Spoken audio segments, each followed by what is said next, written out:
1013. Classic Business with Michael Avery.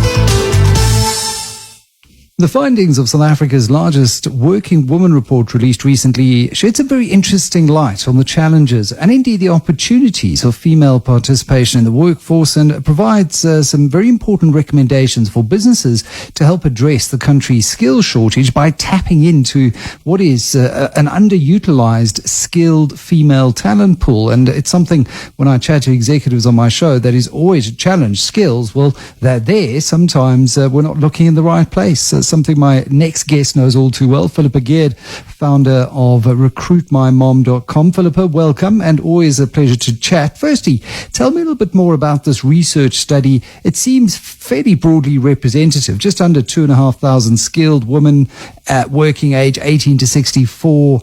How did you gather the info?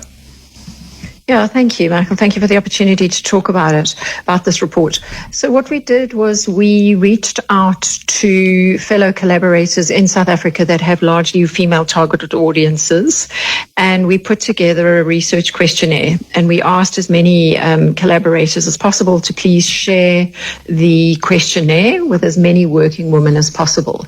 And we ourselves were very surprised to have got such a large sample of respondents. So it is largely representative of the skilled working women workforce in South Africa, both geographically, age-wise, and skills-wise. So that's how we went about it.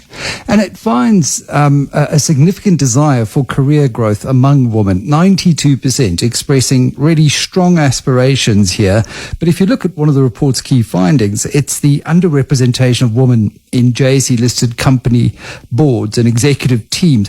What specific strategies do you recommend for these companies to help foster a more inclusive leadership culture that better reflects the skilled female talent pool available to them? Yeah, so Michael, what's important is the contextual, environment in which we find ourselves. More educated women entering the workforce because more of them are graduating from universities in a skills shortage market. And so if employers just grasp that they're going to have more educated females continuously entering the workforce, they need to start thinking about the long-term talent pool strategy as to how they're going to retain and attract these women all the way to senior levels. Because if your workforce is largely female, you need to be able to grow them to being in senior levels. And so what this report talks to is what are the key barriers that women are still seeing in the workplace, and then what are the benefits that they're looking for in order to help them through what we call the missing rung of the ladder, which is they're entering at the lower levels of the skills. As they enter the market, they go to mid-level. Many of them leave for career pauses, and then that seems to be where we lose a lot of the skill set. And whereas this report really unpacks in, okay, let's address those barriers, which I'm happy to unpack with you. Yeah, well let's talk to the first barrier, and I think it's quite intuitive and obvious to many that women have high aspirations, they become qualified, and let's use the bank, for example, and I know RMB have got a great pause program helping women come back into the workforce, but often a woman will pause the career to go out and start a family, and then finding their way back into the workforce, that becomes a key barrier, doesn't it? Yeah, absolutely. And we found that the number one barrier that women noted in the report was lack of opportunities internally. And, this speaks to their need for career growth and their aspirations. And if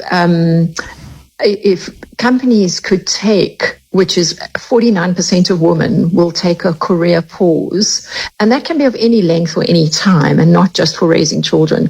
If they can take them and encourage them back in, and what the report is showing is through, one, financial incentives, but secondly, through flexible work arrangements, so inclusive flexible work arrangements. And that doesn't mean that all women want to work remotely. What we've seen in the report is that overwhelmingly women want to work in a hybrid manner, which was very interesting to us. So more flexibility rather than just, well, this is the one way we want to do things. Just enable us to incorporate all of these different expectations and role responsibilities into the workplace. Absolutely. If with us having more female-headed households in South Africa than male-headed households, what we're seeing from the data is that women are saying, we want to work, we need the finances, we want to grow, but we need help in order to balance everything that we're doing. And we're not saying, please let us work at home the whole time. Only 33% of the sample want fully remote. We actually just want to be able to work in office and flexibly.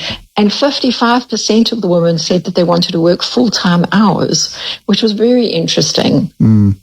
So it's not necessarily saying, well, we want to work half day and flexible. It's just flexible around particular responsibilities. Interestingly, the report indicates that it's the gaps in CVs when one takes a pause that are often a cause for concern for businesses. So I guess we also just need in human resources, maybe a different approach to the way that we analyze CVs and interrogate new hires and talent. Absolutely. And I also think that it's about a perception change in terms of reframing career pauses. So, there's an assumption that if you've taken a career pause, you're outdated. And that's not the case. There's so many things that women have gained in terms of their work experience that they can so easily bring back into the workplace. And it doesn't take long to be able to pivot them into a more updated technology set if that's what's required. But to not see the fact that half your workforce, remembering that more of them are entering the workforce, remembering that they're more educated coming out of universities, that those career pauses shouldn't be a hindrance to employing them. And that's the only way we're really going to get women up into the executive levels and start really shifting what our boardrooms look like. Yeah, and sadly, we were chatting offline about this. They are very progressive companies, and there are companies out there. When I attend a results announcement call, for example, where you can see there hasn't been a lot of thought given to diversity, and we're not just talking paint by numbers diversity here. It's the fact that different viewpoints around a table bring a great deal of value. Looking at challenges, looking at problems through different lenses and perspectives often helps enhance the solution set. And I think all the research shows that more diverse teams outperform on the S&P 500, for example. Just wrapping up, what are we seeing in terms of pathways once you're in an organization, things like mentorship or internal opportunities? Are these still significant barriers to career advancement? And what are companies doing to help address some of these? Yeah, so the answer is that a lack of internal opportunities, whether they're horizontal or vertical opportunities, is still lacking. And some companies don't necessarily have the opportunity for vertical growth, but horizontal growth in terms of skills development and training, that's really important. And then implementing formal mentorship and networking opportunities for women so that they can go through the rungs of their career more easily, particularly where you've got a patriarchal culture or a patriarchal organization that needs to now transform, given that this workforce that's coming up is largely female. And then a big one is pay discrimination. We know that pay discrimination is still a barrier for women. If we take a serious social look at the importance of women and the number of female-headed households in South Africa, is we need to start closing those pay gaps. And so if businesses can address pay gaps, if they can help women with mentorship, networking, and opportunities and pay them a good wage, as well as, look at inclusive, flexible work options, they really will be the companies in the future that will be able to win by attracting and retaining this skilled workforce. Well, there you go. And we'll find some of the talent, some of the skills that business often complains isn't there, starting to bubble to the surface. Phillipa Geard, thank you very much, CEO and founder of RecruitMyMom, reflecting on some of the findings of a very interesting report that was conducted in November last year on the attitudes and aspirations of women in the workplace. Sadly, still a lot to do, but the solutions are readily available. You're listening to Classic Business.